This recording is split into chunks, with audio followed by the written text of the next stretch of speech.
Welcome back to வரன் reacts podcast தமிழன் சேனல்லேருந்து Leo decoding part 7 video வந்திருக்கு. லியோஸ் ஒரிஜினல் ஃப்ளாஷ்பேக், லியோதாஸின் கடந்த காலம் பார்க்கலாமா எல்சியூ, அந்த வீடியோ தான் பார்க்குறோம். ஆல்ரெடி பார்ட் 6 வரை வந்துருச்சு, எல்லாமே நம்ம பார்த்துட்டோம். எல்லாமே செம்மையாக இருக்கும். ஒவ்வொரு வீடியோலையுமே ஒவ்வொரு இது சொல்லிட்டே வருவார். என்ன சொல்கிறது, நம்மளோட தாட் ப்ராசஸ் எப்படி எப்படிலாம் நம்ம யோசிச்சு வச்சுருந்தோமோ அது எல்லாத்தையும் உடச்சி பிரேக் பண்ணி ஒன்று கொண்டு வந்துகிட்டே இருப்பார். அதைத்தான் எனக்கு நல்லா இருக்குது அப்படின்னு சொல்லலாம் போன பாட்டில் சொல்லியிருப்பேன். இவர் நம்மளோட தாட்ஸ்லாம் இருக்குல்ல, அதெல்லாம் பிரேக் பண்ணுறத அவர் பண்ணிகிட்டு இருக்காரு. அதுதான் நல்லா இருக்கிறேன் அப்படின்னு தான் சொல்லியிருப்பேன். பார்ட் 6 வீடியோ அதோட பிளேலிஸ்ட்டோட தரேன். பார்ட் 6 எல்லாமே போய் செக் பண்ணி பாருங்கள், வேறு லெவலாக இருக்கும். நம்ம பார்ட் 7 பார்த்துலாமா?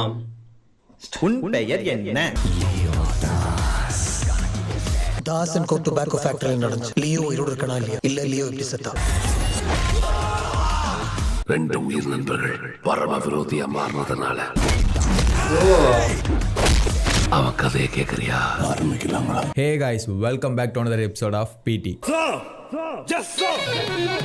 லியோ சீரிஸோட பார்ட் 7ல இருக்கிறோம். நம்ம இந்த 7க்கும் 6க்கும் நடுவில் நான் ஒரு வீடியோ அப்லோட் பண்ணேன். அதாவது இந்த லியோ சீரிஸ்க்கு நடுவில் எந்த வீடியோ அப்லோட் பண்ண மாட்டேன்னு சொல்லியிருந்தேன். பட் நான் இடையில ஒரு வீடியோ அப்லோட் பண்ணேன். அது ஏன் பண்ணேன்னு அந்த வீடியோலயே சொல்லியிருப்பேன். பட் ஆனா ஏன்டா அந்த வீடியோ பண்ணோங்கிற மாதிரி ஆயிருச்சு. அது ஏன் அப்படி ஆச்சுன்னு அந்த வீடியோட கமெண்ட் செக்ஷன்ல போய் பாருங்க, உங்களுக்கே தெரியும். எல்லாம் நீங்க பண்ண வேலை தான்.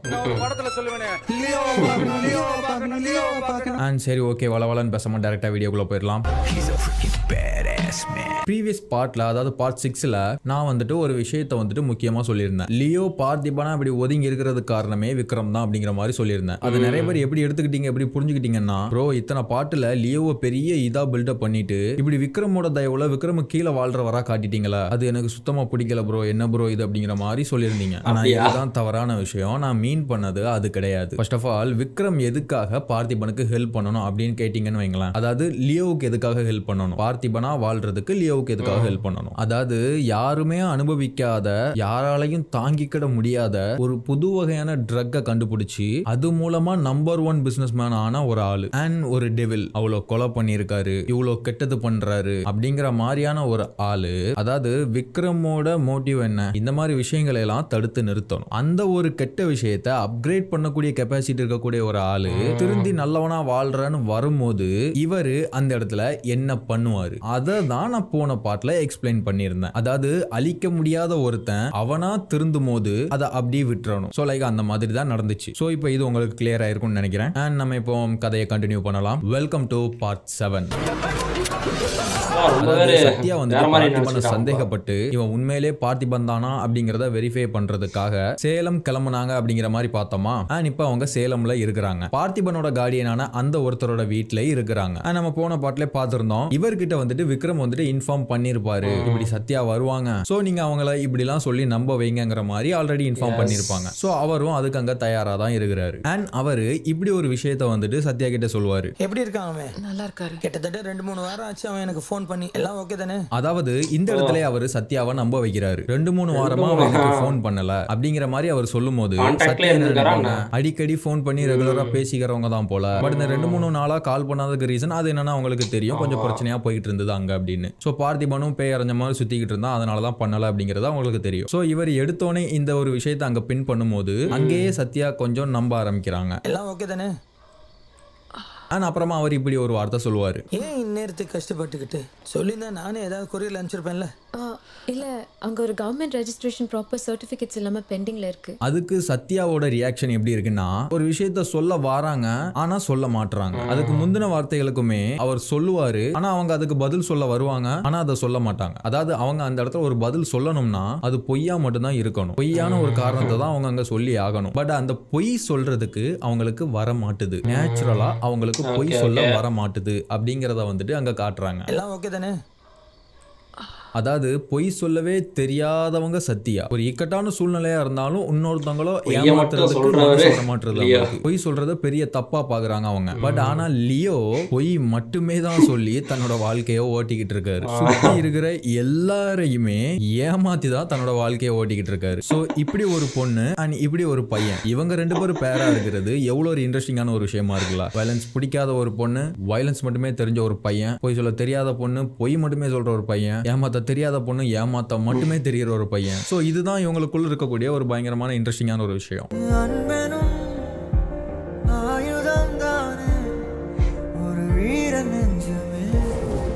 ஸோ அங்க சத்யா பொய் சொல்ல தெரியாம திணறிக்கிட்டு இருக்கும் போது அங்க பிரியா வந்துட்டு ஒரு பொய் சொல்லி சமாளிப்பாங்க. அந்த பாட்டு எனக்கு ரொம்ப பிடிக்கும். அங்க ஒரு கவர்மெண்ட் ரெஜிஸ்ட்ரேஷன் ப்ராப்பர் சர்டிபிகேட்ஸ் எல்லாமே பெண்டிங்ல இருக்கு. நாங்க இங்க சூதிங்கா இருக்கும் அந்த பாட்டு. அதான் வாங்கிட்டு போலான்னு. அப்புறமா அவர் அவங்க சொல்ற பொய்யை கேட்டுட்டு சரி ஓகே நான் ஏற்கனவே எல்லா ஆதாரத்தையும் எடுத்து வச்சுட்டேன், உங்ககிட்ட காட்டி உங்களை நம்ப வைக்கிறது மட்டும்தான் பேலன்ஸ், நான் போய் எடுத்துட்டு வரேங்கிற மாதிரி அவர் கிளம்புறாரு. அண்ட் அப்புறமா ஜோஷியோட வெரிஃபிகேஷன் போர்ஷன் சிம்லால உள்ள சென்ட்ரல் ஜெயில இருக்கக்கூடிய அந்த லியோ சம்பந்தப்பட்ட ஒருத்தரை பாக்குறதுக்காக ஜோஷி போயிருக்காரு. அங்க அவருக்கு பிடிச்ச சரக்கெல்லாம் வாங்கி கொடுத்து முக்கியமா பாட்டில கூட ஓபன் பண்ணி கொடுப்பாரு. அதாவது என்ன வேணுமோ வாங்கிக்கோ எடுத்துக்கோ, தயவு செஞ்சு நான் கேட்கறதுக்கு மட்டும் பதில் சொல்லிரு. என்னெல்லாம் பண்ண வேண்டியதா இருக்கு அப்படின்னு உண்மையை வாங்குறதுக்கு.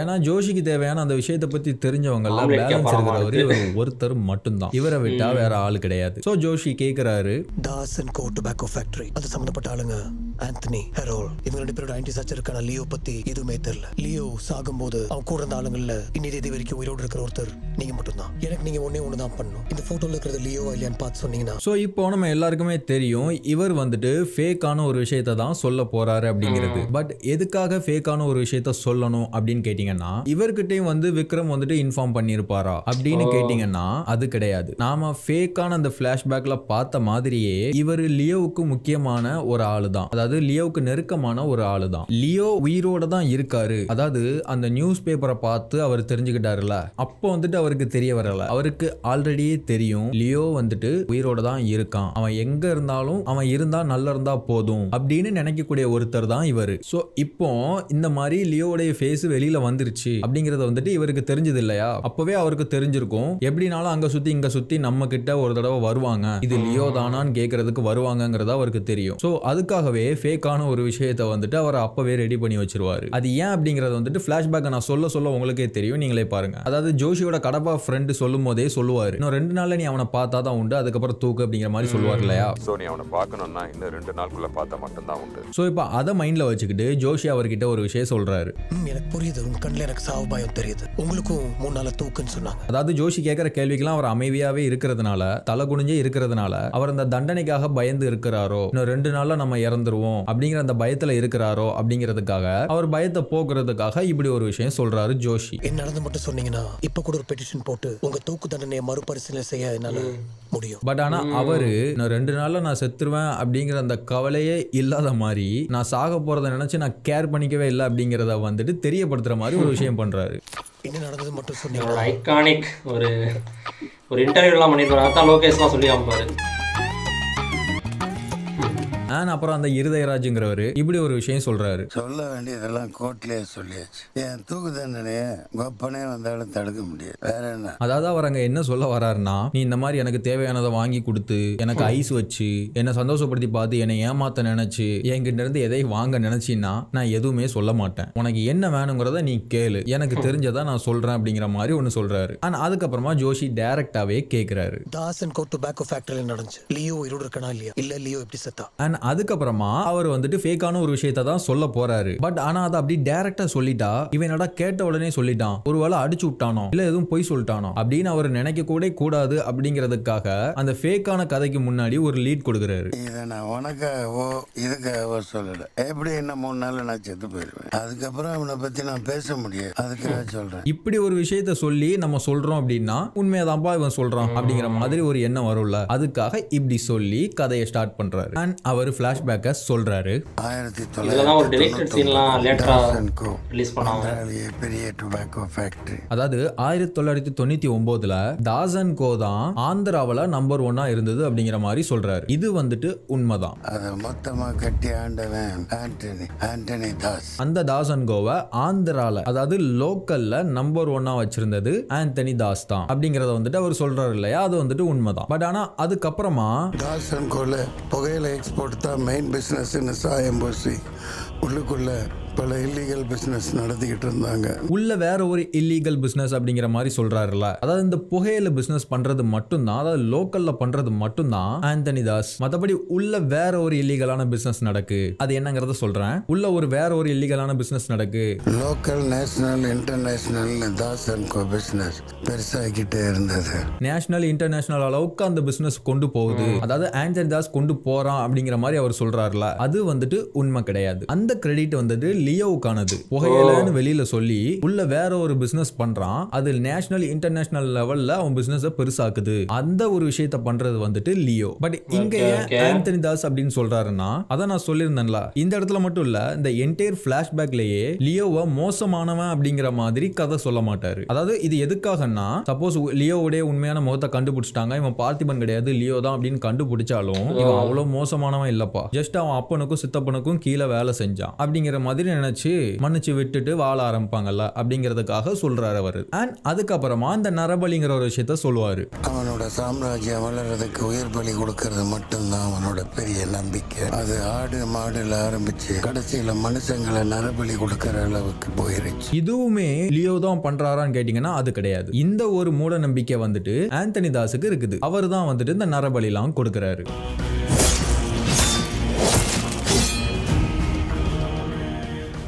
நம்பிக்கையில ஊறி போயிருந்தான். இது ஆடு மாடுல ஆரம்பிச்சு மனுஷ வரையும் போருன்னு சொல்றாருல, இது வந்துட்டு உண்மைதானா அப்படின்னு கேட்டீங்கன்னா அதை நான் வந்துட்டு சொல்றேன், கதையோட ஃப்ளோல சொல்றேன். அதுக்கப்புறமா வந்துட்டு ஹரால்ட் தாஸ் பத்தி சொல்றாரு. தம்பி ஹரால்ட் தாஸ் இந்த உலகத்திலேயே ஆண்டனி நம்புற ஒரே ஆள். பட் இங்க ஓப்பனிங்ல ஒரு விஷயம் சொல்றாருல ஹரால்ட பத்தி, ஆந்தனி நம்பக்கூடிய ஒரு ஆளு, அது மட்டும்தான் ஹரால்டுக்கான உண்மையான ஒரு விளக்கம். அதாவது ஹரால்ட பத்தி அது மட்டும்தான் உண்மையா சொல்றாரு. ஏன்னா ஹரால்டுக்கு இந்த பிசினஸ் பத்தின வேற எந்த நாலேஜும் கிடையாது. ஜஸ்ட் ஒரு ஸ்ட்ராங்கான ஒரு செக்யூரிட்டி மாதிரி, ஒரு ஸ்ட்ராங்கான ஒரு மென் மாதிரி ப்ரொடெக்ஷன் கொடுக்கக்கூடிய ஒரு ஆளு, அதாவது ஒரு தளபதினு வச்சுக்கோமே. இப்ப ஆந்தனி தாஸ் வந்துட்டு ராஜா அப்படின்னா இவர் வந்துட்டு தளபதி அந்த ஃபேக்டரிக்கு. சோ அப்படின்னா ஹரால்ட் வந்துட்டு ஆந்தனிக்கு விசுவாசமா இருப்பாரு, அந்த விசுவாசத்தை ஆந்தனி நம்புறாரு அப்படிங்கிற மாதிரி. ஆனா அதுக்கப்புறமா லியோ பத்தின ஒரு விஷயத்தையும் ஹரால்ட் மேல அவர் தூக்கி போட்டு கதை சொல்லுவாரு. கனடால படிக்க போனவே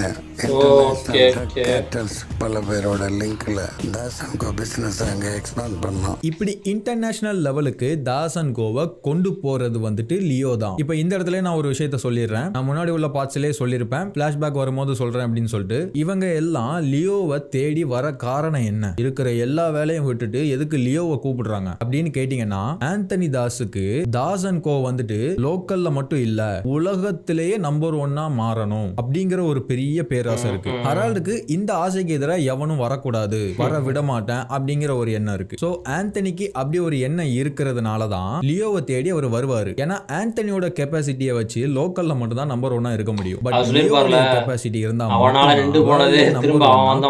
முடியும் தாசன்.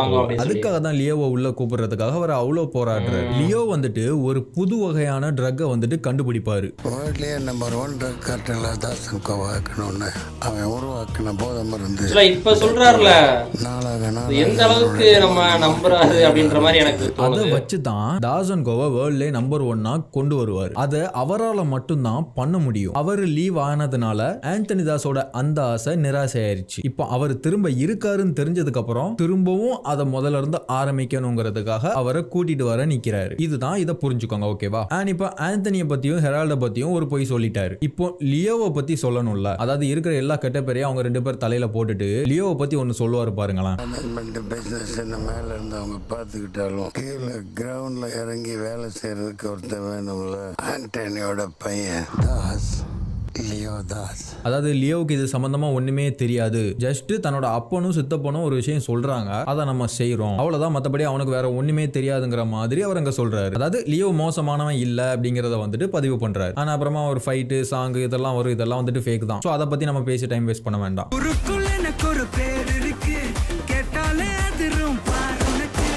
அப்புறமா லியோ எதுக்காக இங்க இருந்து வெளியில போனாரு அப்படிங்கிற ஒரு கேள்வி வருது இல்ல. அதுக்கான உண்மையான ரீசன் என்னன்னா, அவங்க சொல்லியிருக்கிற ரீசன் தான், அதுதான் ஆல்மோஸ்ட் சேம் தான். பட் பிரசன்டேஷன் அவங்க காட்டின மாதிரி கிடையாது. அது என்ன அப்படிங்கறத நான் இப்ப சொல்றேன். லியோ வந்துட்டு மூணாருக்கு வந்துட்டு போயிருக்காரு. மூணாருக்கு எதுக்கு போனாரு, அதுக்கான ரீசன் என்ன வேணாலும் இருக்கலாம். உதாரணமா இப்படி கூட எடுத்துக்கலாமே, இன்னைக்கு ராத்திரிக்குள்ள இந்த 2000 கிலோ டத்ராவை பார்டர் செக் போஸ்ட் தாண்டி கொண்டு போறது அவ்வளவு சுலபம் இல்ல. ஒரு 2000 கிலோ டத்தோராவை இந்த மாதிரி ஒரு இடத்துக்கு அனுப்பணும், அது முடியாது அப்படிங்கிற ஒரு விஷயத்தை லியோ முடிச்சு காட்டினாரு. தடுத்தாலும் முடியாதுனாலும் நான் இறக்கி காட்டுறேன் இல்லையோ. சோ அதை செலிப்ரேட் பண்றதுக்காக சாங்லாம் வச்சிருந்தாங்கல்ல, அது கிடையாது. சோ அந்த வேலை விஷயமா மூணார் போயிருக்கலாம், அல்லது அதை பினிஷ் பண்ணதுனால ஒரு ரிலாக்ஸேஷனுக்காக அங்க போயிருக்கலாம், ஏதோ ஒரு வேலைக்குமா கூட அங்க போயிருக்கலாம், எதுவா வேணாலும் இருக்கலாம். பட் அங்க போன இடத்துல தான் சத்யாவை அவர் பாக்குறாரு. அவருக்கு அவங்கள பார்த்ததும் ஒரு வித்தியாசமான ஒரு ஃபீலிங். அங்க ஒரு முறைவுல நடுவினிலோ திருவினில் வெளிச்சத்தில் இதுவும் எனக்கு ரொம்ப பிடிச்ச பாட்டு. அது தெரியும்ல எப்படி இருக்கும் அப்படின்னு. அதை வேர்ட்ஸா எப்படி எக்ஸ்பிளைன் பண்ணனு எனக்கு தெரியல. பட் அவருக்கு அங்க ஒரு பயங்கரமான பட்டாய் ப்ரெஷர். போட்டீங்க. ஆனா அவர் அங்க ஒரு வித்தியாசமா ஃபீல் பண்றாரு அந்த இடத்துல. அண்ட் சேம் ஃபீலிங் சத்யாவுக்குமே லியோவை பார்த்ததும். ஆனா அதுக்கப்புறமா லியோ ரிட்டர்ன் ஆந்திராக்கு வராம அங்கே இருக்கிறாரு. அண்ட் சத்யாவுக்குமே லியோவை பிடிச்சிருக்கு. அண்ட் அவங்களே லியோவை அப்ரோச் பண்றாங்க. இந்த ஒரு ஃபீல், இந்த ஒரு ஜோன் வந்துட்டு அவருக்கு டிஃபரெண்டா இருக்கு. முக்கியமா அவருக்கு அது பிடிச்சிருக்கு. ஸோ லியோவோட லைஃப் வந்துட்டு அந்த இடத்துல தான் மாறுது.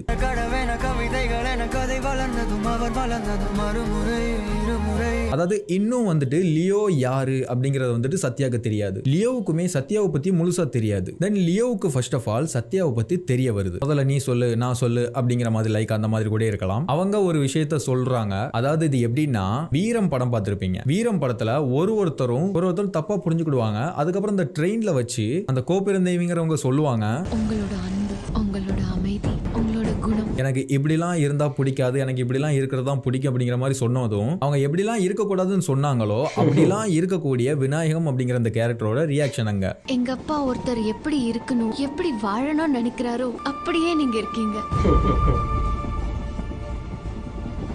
சேம் அதே மாதிரி சத்யா இங்க சொல்லும் போது லியோவுடைய ரியாக்ஷன் இருக்கும். பட் ஆனா அங்க விநாயகம் வந்துட்டு இதுதான் நான், இதான் என் லைஃப்னு சொல்லிட்டு உடைச்சிருவாரு. இதான் நான், இப்படிதான் வளர்ந்த, இதான் என் வாழ்க்கை. அதுக்கப்புறமா அவங்களுக்காக திருந்தி வருவாரு. நான் எப்படிப்பட்டவன் நினைச்சு நீ என்ன விரும்பினியோ அப்படியே நான் மாறி வந்திருக்கேன். உன் மனசுப்படி நான் நடந்துக்கிறேன். பட் ஆனா இங்க லியோ வந்துட்டு அவருக்கு தான் ஸ்பாட்ல போய் சொல்றதோ ஸ்பாட்ல ஏமாத்துறதோ சொல்லி கொடுக்கணும்னு அவசியம் இல்ல. இவங்களுக்கு இதுதான் பிடிக்கும் அப்படின்னு தெரிஞ்சதும் அதே ஸ்பாட்ல அவருடைய கதையை மாத்துறாரு, அவருடைய அடையாளத்தையே மாத்துறாரு. ஆனா அதுக்கப்புறமா அவங்க ரெண்டு பேரும் கல்யாணம் பண்ணிக்கிறாங்க. தென் அதுக்கப்புறமா சத்யா கிட்ட ஏதோ ஒரு பொய் சொல்லிட்டு எல்லாத்தையும் ஒரேடியா விட்டு தாசன் கோக்கு வாராரு. பட் ஆனா இவர் நான் இதை விட்டு போறேன் அப்படின்னு ஆந்தனி தாஸ் கிட்ட வந்து சொன்னா மட்டும் ஆந்தனி தாஸ் என்ன விட்டுறவா போறாரு. ஏன்னா லியோ வச்சு அவருக்கு பெரிய கனவு ஒண்ணு இருக்கு, பெரிய ஒரு பேராசை ஒண்ணு இருக்கு. வேர்ல்ட்ல நம்பர் 1 தாசன் கோவை மாத்தணும் அப்படிங்கிறது. பட் லியோ இப்படி வந்துட்டு நான் ஒரு பொண்ணுக்காக இதெல்லாம் விட்டுட்டு போறேன் அப்படின்னு சொன்னா அவர் அக்செப்ட் பண்ணிக்க மாட்டாரு. அது என்னன்னு பார்க்கலாம். சோ அண்ட் லியோ தாசன் கோக்கு வாராரு. அங்க வந்து அவர் சொல்ல நினைக்கிறத சொல்றதுக்கு முன்னாடி அவருக்கு அதுக்கு வேற சில விஷயங்கள் வருது. இப்போ லியோ கொஞ்ச நாளா வேற ஒரு இடத்துக்கு போயிட்டாருல்ல, இந்த இடத்துல அவர் இல்ல, அவர் இல்லாத நேரத்துல அங்க என்ன நடந்துச்சுங்கிறத இந்த இருதயராஜரா அவர்கிட்ட சொல்றாரு. அப்படி என்ன நடந்துச்சுன்னா, நம்ம படத்துல பார்த்த மாதிரி தான் அவருக்கு ஒரு தங்கச்சி உண்டு. அந்த தங்கச்சி நம்ம படத்துல பார்த்த தங்கச்சி கிடையாது. அதாவது லியோ பண்ற தப்புக்கெல்லாம் பார்ட்னரா சுத்திக்கிட்டு இருக்குமா அந்த மாதிரி தங்கச்சி கிடையாது. இதெல்லாம் தப்பு, இதெல்லாம் பண்ணக்கூடாது, நீயும் ஏன் அவங்க கூட சேர்ந்து இதை பண்ற அப்படின்னு தன்னோட அண்ணனுக்கு அட்வைஸ் பண்ணக்கூடிய தங்கச்சி. அந்த சொல் பேச்சு கேட்காத அண்ணன் லியோ. சோ இப்படி ஒரு ரிலேஷன்ஷிப், இப்படி ஒரு தங்கச்சி அவருக்கு உண்டு. பட் ஆனா அவர் தங்கச்சியோட சொல் பேச்சு கேட்கலனாலும் அவருடைய தங்கச்சி அவருக்கு ரொம்ப பிடிக்கும். அண்ட் இப்ப இதுல என்னன்னா, அவர் தாசன் கோக்கு திரும்பி வரும்போது அங்க அவருடைய தங்கச்சி இருக்க மாட்டாங்க, அவங்க இறந்திருப்பாங்க. அது எப்படின்னா நம்ம படத்துல பார்த்ததுதான். அதாவது தாசன் கோவை இன்னும் பெருசா எடுத்துட்டு போகணும் அப்படின்னா கொலை பண்ணணும். நான் முன்னாடி சொன்னேன், கதையே ரொம்ப மாத்தி சொல்ற மாதிரி சொல்றாரு. இன்னும் வளரணும்னா இந்த பலி வேற ஒரு பெர்ஸ்பெக்டிவ் தான் சொல்லிட்டு வந்துட்டு இருந்தாரு. எண்ணத்துல மனுஷங்களையும் பலி கொடுக்க ஆரம்பிச்சிட்டாரு. இந்த ஒத்த ஜாதகக்காரங்களை நம்ம பலி கொடுக்கணும், தொழில் பெருசா மாறும் அப்படிங்கிற மாதிரி அவருக்கு ஒரு நம்பிக்கை. அதுக்காக எல்சாவுடைய ஜாதகமும் லியோவுடைய ஜாதகமும் இருக்கு. ரெண்டுல ஒரு பலி கொடுக்கணும். ஆந்தனிக்கு வந்துட்டு அந்த இடத்துல ஒரு பயங்கர கடுப்பு.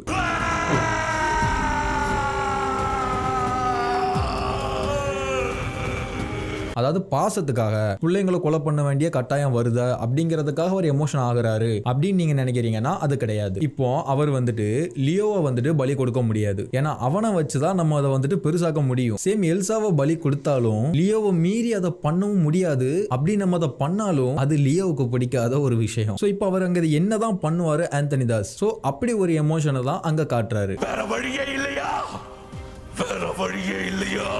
ஆனா அப்புறமா ஆந்தனி தாஸ் ஒரு முடிவுக்கு வராரு. எல்சாவே பலி கொடுத்துருவோம், ஏதாவது லியோட்ட சொல்லி சமாளிச்சிடலாம் அப்படிங்கிற மாதிரி ஒரு முடிவுக்கு வராரு. பட் ஆனா அங்க ஹரால்டு வந்துட்டு லியோவை பலி கொடுக்கலாம் அப்படிங்கிற மாதிரி சொல்லுவாரு. சொல்றது கொஞ்சம் வருத்தமா தான் இருக்கு. என்ன கேட்டனா லியோ தான் சொல்வேன்.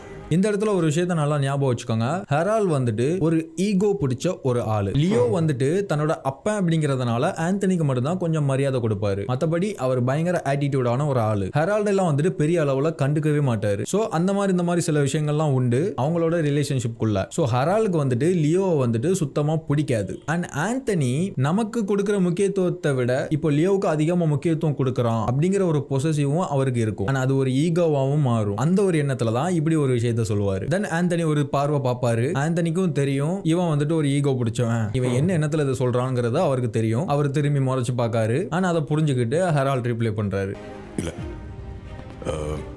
டெசிஷன் நீ பண்ண. தென் எல்சாவை கொல்லலான்னு முடிவு பண்ணி லியோ இல்லாத டயத்துக்காக வெயிட் பண்ணி லியோ இல்லாம போனதுக்கு அப்புறமா எல்சாவை பலி கொடுக்கணும்ட்டு அவகிட்டே போய் கேக்குறாங்க. ஆந்தனி தாஸ் வந்துட்டு எல்சா கிட்ட கெஞ்சுறாரு. அதாவது எல்சாவை பிடிச்சி ஃபோர்ஸ் பண்ணி வந்து பலி கொடுக்கல, அவகிட்ட வந்துட்டு போய் கெஞ்சுறாங்க. சொன்னா புரிஞ்சுக்கோ, உன் குடும்பத்துக்காக இதை பண்ணு, உன் அப்பனுக்காக இதை பண்ணு, உன் அண்ணனுக்காக இதை பண்ணு, உன் சித்தப்பனுக்காக இதை பண்ணு, இந்த ஒரு தியாகத்தை பண்ணு அப்படிங்கிற மாதிரி கெஞ்சுறாரு. அவங்களுக்கு வந்துட்டு நீ இப்படிதான், நீ இப்படி எல்லாரையும் கொன்றுவ, நான் இதை லியோ கிட்ட சொல்லுவேன் அப்படி இப்படிங்கிற மாதிரி தப்பிக்க நினைக்கிறாங்க, ஓடுறாங்க. அதுக்கப்புறமா அந்த ஒரு சலசலப்புல ஹெரால்ட் வந்துட்டு எல்சாவை வந்துட்டு கொன்னுறாரு. அவருக்கு வந்துட்டு லியோ மேல மட்டும் கோவம் கிடையாது, சேம் எல்சா மேலயுமே அவருக்கு ஒரு கோவம். சோ அந்த மாதிரி ஒரு சமயத்துல அந்த மாதிரி ஒரு எண்ணம் இருக்கிற ஒரு ஆளு ஒரு கத்தியை வச்சு கொன்னுறாரு. எல்சா வந்துட்டு இறந்துடுறாங்க. அவன் என் தங்கச்சி மட்டும் இல்ல,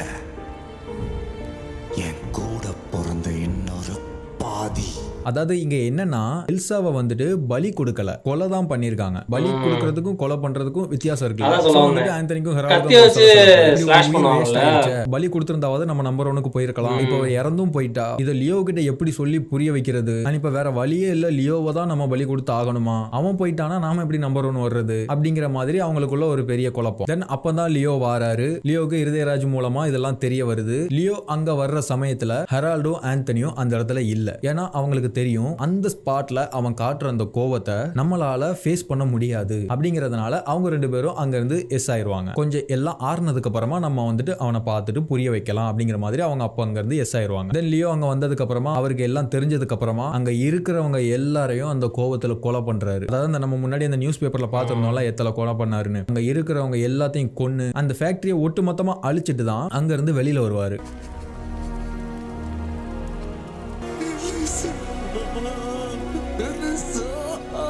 இப்போ லியோ வந்துட்டு ஆல்ரெடி அவங்களோட சாம்ராஜ்யத்தை அழிச்சிட்டாரு, அவங்களுடைய கனவே அழிச்சிட்டாரு அப்படின்னு வச்சுக்கோங்களேன். அதுக்கப்புறமா இனிமே அவருக்கு என்ன இருக்கு? இப்போ வந்துட்டு அவர் வந்துட்டு தனி ஆள் கிடையாது, அவருக்கு வந்துட்டு கல்யாணம் ஆயிருச்சு. அவர் வேற ஒரு வாழ்க்கைக்கு முடிவெடுத்து தான் அவர் ஒரு வேற ஒரு வாழ்க்கைக்குள்ள போறதுக்காக தான் இங்க வந்துட்டு போலாமன்ட்டு வந்திருக்காரு. இங்க வந்தா அவரோட வாழ்க்கை எப்படி இல்லாமோ மாறி போயிடுச்சு. லியோ அப்படிங்கிற அந்த வாழ்க்கையும் அழிஞ்சு போச்சு. சேம் அவருக்கு வேற ஒரு வாழ்க்கை அங்க காத்துக்கிட்டு இருக்கு. தென் அதுக்கப்புறமா அந்த வாழ்க்கைக்குள்ள அவர் போறாரு. அவர்களுக்குமே உன்முகம் கொண்ட இரு மகள்களை அனைவரும் அழகிய சுய படங்களை எடுக்கவே.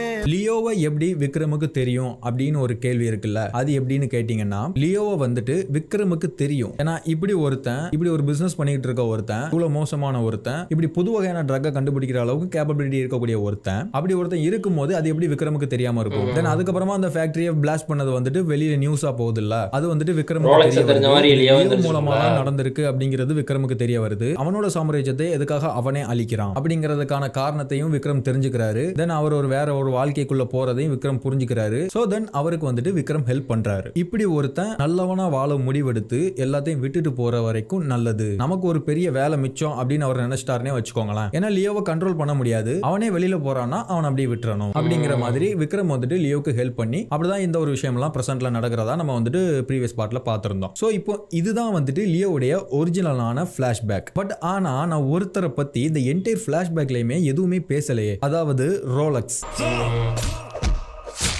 ரோலக்ஸுக்கும் லியோவுக்கும் என்ன சம்பந்தம் அப்படிங்கறத வந்துட்டு நான் சொல்லணும் இல்லையா? அதாவது நான் முன்னாடியே சொல்லியிருந்தேன், லியோவை பத்தின விஷயங்களை எல்லாம் ஆந்தனி ஹெரால்ட் மேல போட்டு ஒரு பொய் சொன்னாரு, இருதயராஜ் டிசோசா அப்படிங்கிற மாதிரி சொல்லியிருந்தானா, அதுல ஒரு பொய்யான கனடால போய் படிக்க போனாரு அப்படிங்கிற மாதிரி ஒன்னு சொல்லுவார்ல. இன்டர்நேஷனல் ட்ரக் கேட்டல்ஸ் அந்த டைம் பீரியட்ல தான் லியோவுக்கும் ரோலக்ஸுக்கும் உள்ள கனெக்ஷன் இருந்திருக்கு. அதாவது லியோவுக்கு இப்போ வந்துட்டு 22 வயசு ஆகுது. இப்போ 2 வருஷத்துக்கு முன்னாடி அவர் இந்த போதை மருந்து ட்ரக் மேக்கிங் ஸ்கில்லாம் டெவலப் பண்ணது அந்த கனடால தான். இதுலயும் கனடா அப்படிங்கிற அந்த ஒரு விஷயம் உண்மையா போயான்னு எனக்கு தெரியல. பட் ஆனா ஏதோ ஒரு கண்ட்ரி தான், அங்கதான் ரோலக்ஸுக்கும் லியோவுக்கும் உண்டான கனெக்ஷன் இருக்கு. அங்க அவர் படிக்க போன இடத்துல லியோவும் ரோலக்ஸும் ஃப்ரெண்ட்ஸா இருந்திருக்காங்க. அப்போ அங்க அவங்க 2 பேரும் சேர்ந்து தான் இப்படி ஒரு ட்ரக்கை பிசினஸா கொண்டு வரலாம்னு பிளான் பண்றாங்க. அதாவது அவங்க 2 பேரும் பார்ட்னர்ஸ் ஆகுறாங்க. அப்போ லியோவுடைய பேக்ரவுண்ட் வந்து ஆல்ரெடி ஒரு டொபாக்கோ ஃபேக்டரி வச்சிருக்கிற ஒரு ஃபேமிலில இருந்து வந்தவர் லியோ. அங்க இருந்து இவர் வெளியில வந்து சில விஷயங்களை கத்துக்கிட்டு போய் அந்த டொபாக்கோ ஃபேக்டரி வந்துட்டு ட்ரக் ஃபேக்டரியா மாத்தி அதை நெக்ஸ்ட் லெவல்ல இன்டர்நேஷனல் லெவல்ல கொண்டு போறாரு. அதுக்கு முன்னாடி ரோலக்ஸும் லியோவும் ஒன்னா இருக்கும் போது இந்த மாதிரி ஒரு பிசினஸ் பிளான் வச்சிருக்காங்க. இந்த மாதிரி இன்டர்நேஷனல் லெவலா நம்பர் 1 வரணும், வேர்ல்ட்ல நம்பர் 1 வரணுங்கிற மாதிரி ரோலக்ஸ்க்கு ஒரு கனவு. அதை ரோலக்ஸ் சொல்றாரு. லியோ கிட்ட அந்த ஒரு ஸ்கில் இருக்கு, பிளஸ் அவருக்கு பிசினஸ் தெரியும். அண்ட் ரோலக்ஸுக்கும் ஒரு சில ஸ்கில்ஸ் இருக்கு, அண்ட் அவருக்கும் பிசினஸ் தெரியும். பட் ரோலக்ஸ்க்கு வந்துட்டு எந்த விதமான பேக்ரவுண்டுமே கிடையாது. இவங்க 2 பேரும் பார்ட்னர்ஸ் ஆகி பிசினஸ் பண்ணலாம். ஆனா என்ன காரணம் தெரியல. லியோ வந்துட்டு நாம ஏன் இவனோட சேர்ந்து இதை பண்ணணும், நமக்கு தான் அந்த தத்தோரா அப்படிங்கிற அந்த ஒரு புது வகையான ட்ரக்கை கிரியேட் பண்ணக்கூடிய ஸ்கில் இருக்கு, அதை யூஸ் பண்ணி நம்ம ஃபேமிலியா பிசினஸ் பண்ணிட்டு போயிடலாமே, எதுக்கு இவன் கூட ஜாயின் பண்ணி நம்ம பண்ணணும் அப்படிங்கிற மாதிரி அவர் நினைக்கிறாரோ, அல்லது ஆந்தனி தாஸ் அவர் மண்டையை இப்படி கழுவுறாரோ, இப்படி எதுவா வேணாலும் இருந்திருக்கலாம். பட் லியோ வந்துட்டு ரோலெக்ஸுக்கு துரோகம் பண்ணிட்டு அங்க இருந்து வெளியில வந்துதான் தாஸ் அண்ட் கோக்கு வந்து இப்படி ஒரு பிசினஸ் ஸ்டார்ட் பண்ணி போய்கிட்டு இருக்கு. பட் ஆனா ரோலெக்ஸ் வந்துட்டு இப்ப நம்ம ஹெரால்ட் தாஸை பத்தி சொன்னோம்ல, பயங்கர கோவக்காரன், ஈகோ பிடிச்சவன், பயங்கர ஸ்ட்ராங் ஆனவன், அது ஒரு 2-3 ஹெரால்ட் தாஸ் சேர்ந்தது தான் ரோலெக்ஸ்னு வச்சுக்கோங்க. அப்போ அப்படி ஒருத்தனுக்கு இப்படி இவன் இப்படி பண்ணிட்டு கழட்டி விட்டுட்டு போகும்போது எவ்வளவு கோபம் வரும், எவ்வளவு ஆத்திரம் வரும். இவரு இங்க ஃபேமிலியோட பிசினஸ் ஸ்டார்ட் பண்ணி நம்பர் 1 எடுத்துட்டு போயிட்டு இருக்காரு. அட் தி சேம் டைம் அவங்களுக்கு ஆப்போசிட்டா ரோலெக்ஸ் அந்த பிசினஸ் தனியா ஸ்டார்ட் பண்றாரு. அவரும் ஒரு லெவலுக்கு வராரு. பட் ஆனா தாஸ் அண்ட் கோவை பீட் பண்ண முடியல அவரால. பிகாஸ் ஏன்னா பிளாஷ்பேக்ல ஒரு டைலாக் இருக்கும், மார்க்கெட்ல எவனும் பார்க்காத அனுபவிக்காத ஒரு போதை டத்தோரா கொக்கைனை விட கொடூரமா இருந்துச்சு. அதாவது கொக்கைனை விட மோசமானது இந்த தத்தோரா அப்படிங்கிற மாதிரி இருக்குல்ல. பட் ஆனா இந்த தத்தோராவை கண்டுபிடிக்க தெரிஞ்சது லியோவுக்கு மட்டும்தான். லியோ தான் கண்டுபிடிச்சாரு. சோ அதனால தான் அவர் நம்பர் 1 ஆக முடிஞ்சது. பட் ஆனா ரோலெக்ஸுக்கு அது தெரியல. அப்படியே இங்க பிரசன்ட்டுக்கு வந்தீங்கன்னா, அதாவது விக்ரம் படத்தோட கிளைமேக்ஸ்ல ரோலெக்ஸ் தான் வந்துட்டு நம்பர் 1 இருப்பாரு. அவர் நம்பர் 1 இருக்கிறதுக்கு காரணம் என்ன, லியோ வந்துட்டு ஃபீல்ட் அவுட் ஆனதுனால. அந்த தத்தோராங்கிற விஷயம் லியோ போனதுக்கு அப்புறம் இல்லாம போனதால இப்போ ரோலெக்ஸ் மட்டும் தான் டாப்ல இருக்கு.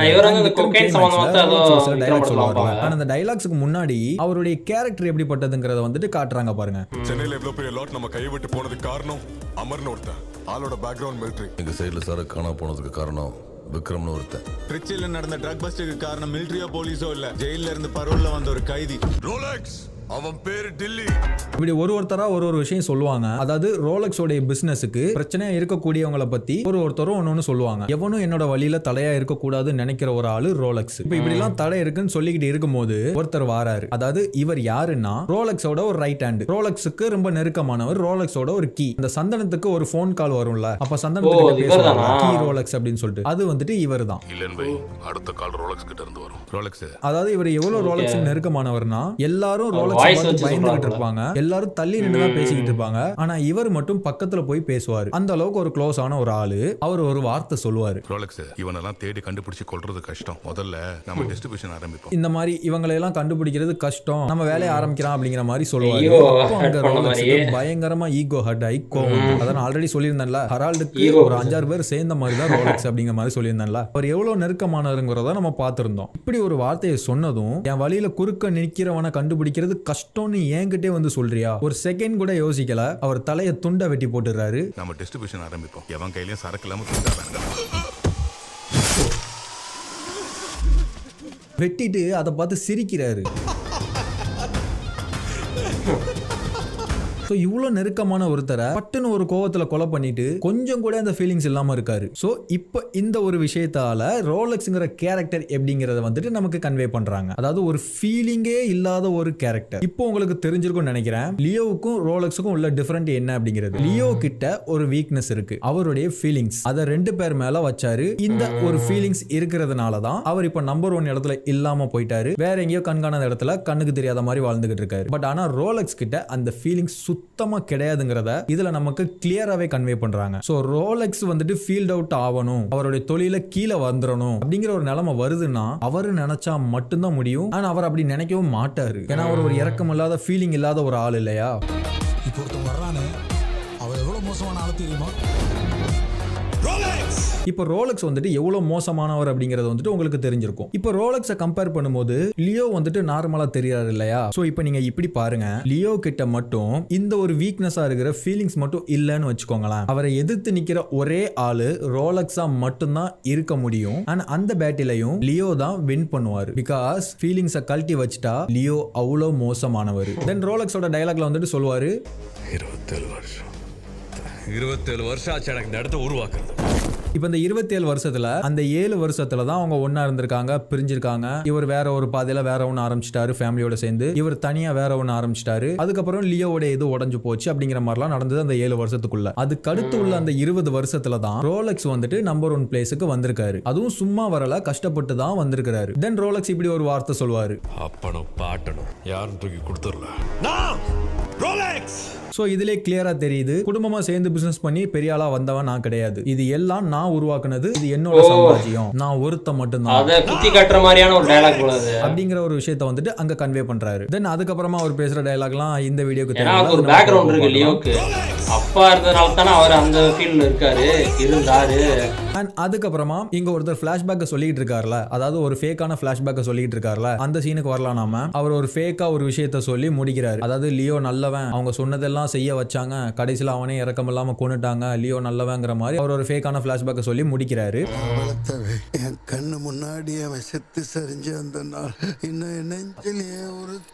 தென் அதுக்கப்புறமா ஜோஷி வந்துட்டு பார்த்திபனோட போட்டோவை காட்டி இதை ஒரு தடவை பார்த்துட்டு சொல்லுங்க அப்படிங்கிற மாதிரி சொல்லுவாரு. இந்த போட்டோ மட்டும் ஒரு தடவை பார்த்துட்டு சொன்னா எல்லா பிரச்சனையும் முடிஞ்சிடும். அதாவது முன்னாடி வந்துட்டு அவர் அந்த பிளாஷ்பேக்கை சொல்றதுக்கு முன்னாடி போட்டோ காட்டினார்ல, அப்போ வந்துட்டு இவர் அந்த போட்டோவை பார்க்கல. ஏன்னா அவர் அதை பார்த்துட்டு அதுக்கப்புறம் தான் ரியாக்ட் பண்ணணும்னு அவசியம் இல்லை. அவர் ஒரு ப்ரிப்பேர்டா வந்திருக்காரு, அதை அங்க பெர்ஃபார்ம் பண்ண போறாரு, அவ்வளவுதான். சோ இங்க ஜோஷி வந்து நீங்க இதை பாருங்க, பார்த்துட்டு ஒரு ஆன்சர் பண்ணுங்கிற மாதிரி சொல்லுவாரு. சோ அந்த கடமைக்காக அவர் அந்த போட்டோவை பார்த்து இது அவன் இல்லைன்னு வெறும் வார்த்தையா சொல்லாம நம்ம முன்னாடி சொன்ன மாதிரி பிளாஷ்பேக் ஆரம்பிக்கிறதுக்கு முன்னாடி நம்ப வைக்கிறதுக்காக ஒரு லீட் கொடுத்தாருல. எப்படி என்ன 3 நாள் நான் செத்து போயிடுவேன், அதுக்கப்புறம் அவனை பத்தி நான் பேச முடியும், அதுக்காக சொல்றேன். சேம் அதே மாதிரியே இது அவன் இல்ல அப்படிங்கறத சொல்றதுக்கு முன்னாடி நம்ப வைக்கிறதுக்காக ஒரு லீட் கொடுத்துட்டு அதை சொல்றாரு. 1000 பேருக்கு நடுவுல நின்னாலும் அவன் கண்ணை பார்த்து நான் லியோ யாருன்னு கண்டுபிடிச்சிடுவேன், அவன் இல்ல. அதுக்கப்புறமா இப்படி ஒரு வார்த்தை சொல்லுவாரு, தேவையில்லாம ஒரு அப்பாவி வாழ்க்கையோட விளையாடு. இதை வந்துட்டு அங்க அவர் சொல்ல வேண்டிய அவசியமே இல்லையே. ஏன்னா பார்த்திபன்கிற ஒரு அப்பாவிக்கு இவர் சப்போர்ட் பண்ண வேண்டிய அவசியம் என்ன இருக்கு அப்படின்னா அவர் அங்க வளர்றாரு தானே அர்த்தம். அவன் லியோங்கிறவன் பார்த்திபன மாதிரி அப்பாவியா இருக்கான், அவனோட வாழ்க்கையில விளையாடாதீங்க அப்படிங்கிற மாதிரி அவர் சப்போர்ட் பண்றாருங்கிற மாதிரி தானே அர்த்தம். அவர் வந்துட்டு வெல் ப்ரிப்பேர்டா தானே இருக்காரு, ஏன் வளர்றாரு அப்படின்னு கேட்டீங்கன்னா வச்சுக்கோங்களேன், அதுக்கு தான் அந்த சீன்லயே ஆன்சர் இருக்கு. ஒரு ஃபுல் பாட்டிலையும் குடிச்சு முடிச்சிட்டு தான் அவர் அங்க இருந்து எஞ்சிப்பாரு. சோ அவர் வளர்றதுக்கு அது ஒரு ரீசன். எல்லாத்தையும் கரெக்டா பேசிட்டு லாஸ்ட் ஒரு வார்த்தையை மட்டும் வளரிட்டு போவார். அதுக்கப்புறமா ஜோசிக்கு அங்க ஒரு குழப்பம், நம்ம என்னமோ நினைச்சா என்னமோ நடக்க, இதுதான் உண்மையா இல்ல இப்படி ஒரு விஷயம் இல்லையா அப்படிங்கிற மாதிரி பயங்கர குழப்பத்துல நிக்கிறாரு. பட் ஆனா ஜோஷி வந்துட்டு அதை நம்புவாரு, எதாச்சு எந்த அடிப்படையில அதை அவர் நம்புறாரு. தென் பார்த்திபனை பத்தி தெரிஞ்சுக்க போன சத்யாவோட நிலைமை என்ன, பார்த்திபன்கிறவன் வந்துட்டு உண்மையிலே யாரு, இப்ப லியோங்க பார்த்திபனா உயிரோட தான் இருக்காரு அப்படிங்கறது வந்துட்டு எல்லாருக்கும் தெரிஞ்சிருச்சு. ரோலக்ஸை தவறையா இல்லாட்டி அவருக்கும் தெரிஞ்சிருச்சா அப்படிங்கிற எல்லா விஷயத்தையுமே வந்துட்டு நம்ம நெக்ஸ்ட் பார்ட்ல பார்க்கலாம். ஸோ இப்போ நான் இங்கே வந்துட்டு வீடியோவை முடிக்கிறேன். நீ இன்னும் என்னென்ன எல்சியூ கனெக்ட்லாம் ஃபிலிமில் பேலன்ஸ் இருக்கு, இது எப்படிலாம் போக போகுது அப்படிங்கிறத வந்துட்டு நம்ம நெக்ஸ்ட் போக பார்க்கலாம். சரி ஓகே, இப்போ நம்ம வீடியோ முடிச்சுக்கலாம். Take care guys, bye. See you Loki verse. Okay, இந்த வீடியோ வந்துட்டு ரொம்ப வித்தியாசமாக அந்த மாதிரி இருந்துச்சு. வழக்கமாக பார்ட் 6 வரையும் பார்த்தது வந்துட்டு எப்படின்னா அந்த படத்தில் உள்ளதை தான் சொல்லுவார், நம்ம ஒரு வித்தியாசமான ஒரு அணுகுமுறையில் பார்ப்பாருன்னு வச்சுக்கோங்களேன். ஒரு வித்தியாசமான யோசிச்சு பார்த்தா எப்படி இருக்கும் அந்த மாதிரி சொல்லிட்டு இருப்பாரு. அது நமக்கு நல்லா இருக்கும். ஓ ஆமாம் இப்படி இருந்தால் ஆமாம் கரெக்ட் இல்லை அப்படின்ற மாதிரி தோணுச்சு. இது வந்து கம்ப்ளீட்டாக அந்த ஃப்ளாஷ்பேக் போர்ஷன் மட்டும் அப்படியே கம்ப்ளீட்டாக மாற்றி சொல்கிறாருல, படத்தில் சொல்லியிருக்கிறத விட அது இதுதான் அப்படியே மாற்றி சொல்கிறாருல, அது வந்துட்டு கொஞ்சம் வித்தியாசமாக இருக்கிற மாதிரி இருக்குது. நல்லா தான் இருக்குது, அவர் சொல்கிறது வந்துட்டு நமக்கு ஏற்றுக்கக்கூடியதாக தான் இருக்குது. பட் என்ன சொல்கிறது, அந்த மாதிரியான பெர்ஸ்பெக்டிவ் சேஞ்ச் பண்ணுற மாதிரி இல்லாமல், அதான் அது வேற ஒரு நம்ம ஒன்று புரிஞ்சுக்கிட்டு இருப்போம், ஆனால் அது இப்படி இல்லை இப்படின்ற மாதிரி இல்லாமல் கம்ப்ளீட்டாக ஒரு கதையவே மாற்றின அப்படி இருக்கும். அந்த மாதிரி இருந்துச்சு, நல்லா தாங்க இருந்துச்சு, வித்தியாசமாக இருந்துச்சு. இந்த ஃப்ளாஷ்பேக்கில் அந்த ரோலெக்ஸ் லியோ எப்படி கனெக்ஷன் அந்த இதெல்லாம் சூப்பராக இருந்துச்சு கேட்கும்போது. கனடா வந்து ஒன்றா படிச்சுட்டு இருந்தாங்க. இன்னும் சொல்ல போனால் அந்த விக்ரமில் சொன்ன அந்த டைலாக் பார்த்தீங்களா, அப்பனும் பாட்டனை யாரும் தூக்கி கொடுத்துல, அது வந்து இதெல்லாம் கனெக்ட் பண்ணுறாருல, ஆந்தனி தாஸ் வேரல் தாஸ்லாம் இருந்தாங்க, அவங்க பண்ணிகிட்டு இருந்ததுனால தான் இப்போ லியோவே அந்த ஃபீல்டில் இருந்தார். அப்படிலாம் எனக்கு யாரும் தூக்கி தந்துடல, எனக்கு யாரும் இல்லை பேக்ரவுண்டில், நானாக தான் வந்தேன் அப்படின்ற மாதிரி. அதான் அவர் கொக்கைனில் வச்சு அது ஏதோ ஒரு சப்ஸ்டன்ஸ், அது பேர் ஏதோ சொல்லுவாங்க, அது ஏதோ பேர் சொல்லுவாங்களே விக்ரமில், அதில் இருந்தால் அந்த கொக்கைனே எக்ஸ்ட்ராக்ட் பண்ணி எடுப்பாங்க கரெக்டாக.